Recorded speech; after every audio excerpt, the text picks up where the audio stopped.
সেদিন ছিল বিজয়া দশমী।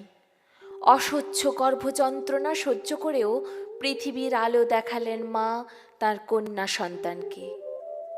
ভূমিষ্ঠ হবার পরই কন্যা সন্তান শুনেই প্রথমে আঁতকে উঠলেন সদ্যজাতর ঠাকুমা। সামান্য ফ্যাকাশে হয়ে উঠল সদ্যজাতর পিতার মুখ। সেদিন বাজেনি কোনো শাঁখ, ধ্বনিত হল না কোনো উলুধ্বনি, শুধু শোনা গেল সদ্যজাতর জন্মকান্না। সদ্যজাতর অপরাধ এটাই, সে কন্যা সন্তান। মায়ের কোলে 5 দিন 5 রাত কাটানোর পর এলো সেই নামকরণের দিন। মেয়েটির নাম রাখা হলো বিজয়া। ধরিত্রী মায়ের বুকে হামাগুড়ি দিতে দিতে আধো আধো কথা বলতে বলতেই বিজয়া বড় হয়ে যায়। পা রাখে 14 বছরে। মেয়েটির মধ্যে উঁকি মারে নানান প্রতিভা। পড়াশোনায় খুব একটা আগ্রহী না হলেও প্রবল ঝোঁক ছিল তার নাচ গানের প্রতি। একদিন বাবাকে বলে, বাবা, আমায় একটা হারমোনিয়াম এনে দেবে, আমি গান শিখব।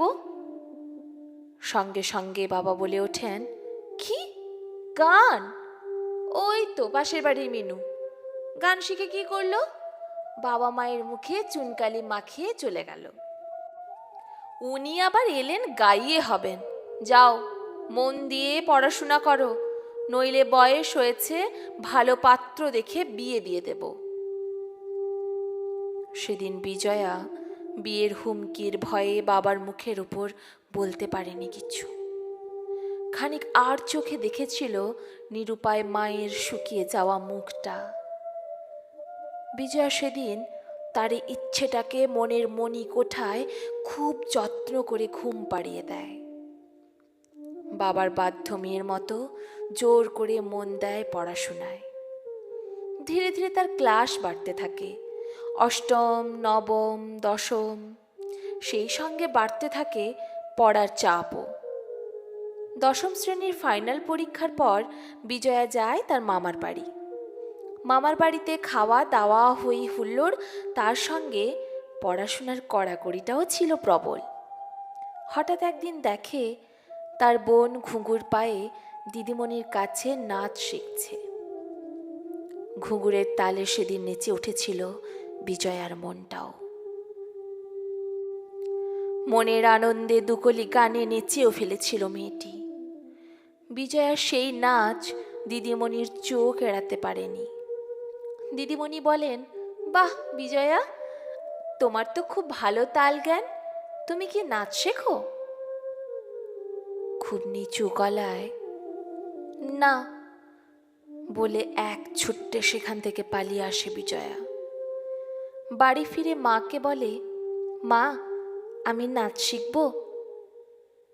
সেদিন মেয়ের আবদার শুনে নিশ্চুপ মায়ের গাল বেয়ে গড়িয়ে এসেছিল এক ফোঁটা জল।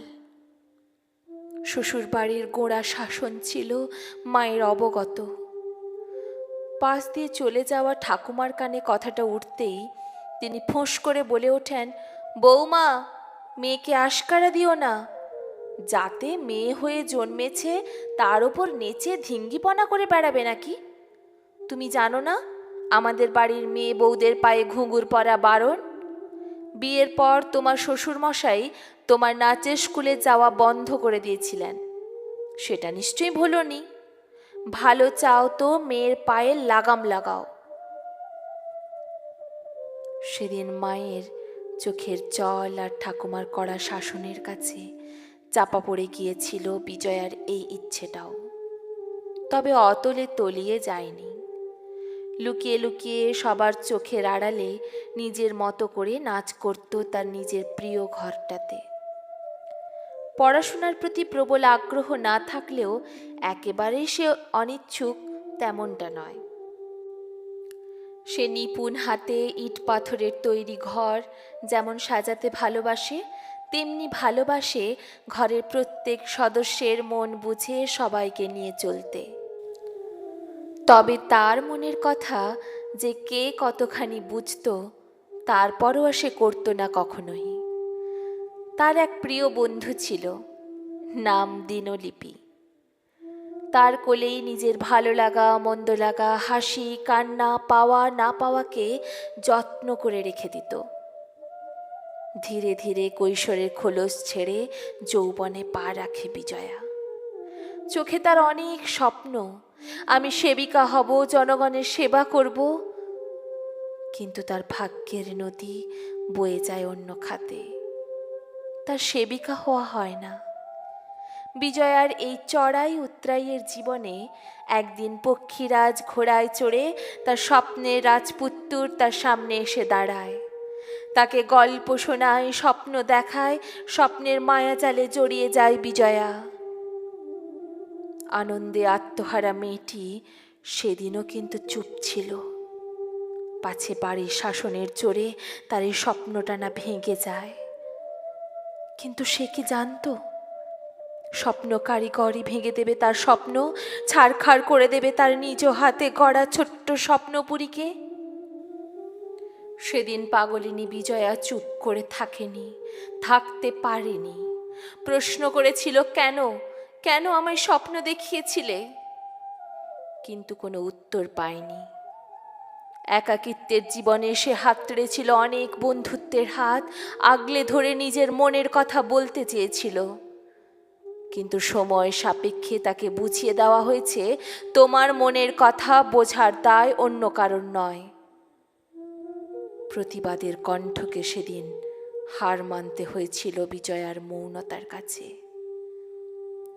মনের ঘরে দিয়েছিল কড়া খিল, বসেছিল জীবনের বড় হিসেবের খাতা নিয়ে, যার টের সে কাউকেই পেতে দেয়নি। সেই হিসেবের ফলাফল ক্ষতবিক্ষত বিজয়াকে একদিন বন্দি করে দিল তার প্রিয় ঘরটাতে, যা কারোরই চোখ এড়াতে পারেনি। সময়ের সাথে সাথে বদলেছিল বিজয়ার বাড়ির নিয়ম, বদলেছিল পরিবেশ। বাড়িতে ছোটখাটো অনুষ্ঠানেই বসে ঘরোয়া জলসা। সেদিন ছিল নবমীর রাত। খাওয়া দাওয়ার পর সকলকে নিয়ে জমেছে জলসার আসর। বিজয়ার বৌদি ধরেছেন আমারও পরানো যাহা চাই গানটি। তার সঙ্গে তবলায় সঙ্গত দিয়েছেন পিসেমশাই। বিজয়ার ওই পিস্তুত ছোট্ট ভাইজি ঢাকের তালে কোমর দোলে গানটিতে নেচে অনেক হাততালি, অনেক বাহবা অর্জালো। কিন্তু সেদিন সঙ্গীত প্রেয়সী বিজয়ার কণ্ঠ দিয়ে বেরোলো না কোনো সুর, দুকলি গানে দোলা দিল না তার, শুধু ফ্যাল ফ্যাল করে চেয়ে রইল। পরদিন দশমীর সকালে মা যখন বাপের বাড়ি ছেড়ে কৈলাসে শ্বশুর বাড়ি গেলেন, তখন আরেক কন্যাও বাপের বাড়ি ছেড়ে গিয়েছিল, তবে শ্বশুর বাড়ি নয়। বিছানায় শুয়ে থাকা নিশ্চুপ নিথর স্মৃতিভ্রষ্টা বিজয়া বাপের বাড়ি ছেড়ে গিয়েছিল অ্যাসাইলামে। সেদিন শাঁখ বেজেছিল, উলুধ্বনিও ধ্বনিত হয়েছিল, কিন্তু বিজয়ার জন্য নয়, দেবী কন্যা গৌরীর জন্য। বিজয়ার বেরিয়ে যাওয়া মুহূর্তে ছেড়ে যাওয়া প্রেসক্রিপশনের খোঁজে মা খুঁজে পান তার প্রিয় বন্ধুকে। গোপনে থাকা বিজয়ার চুপ কথাগুলি আসে প্রকাশ্যে। অপারগতার কথা স্মরণ করে শোকানলে দগ্ধ হয়েছিল বিজয়ার বাবা ও মায়ের হৃদয়। সেদিন পরিবারের সকলের কাছে বিজয়াকে অদেয় কিছু না থাকলেও সাদরে গ্রহণ করার ক্ষমতাটাই বেচারি হারিয়ে ফেলেছিল শোকদগ্ধা বিজয়া।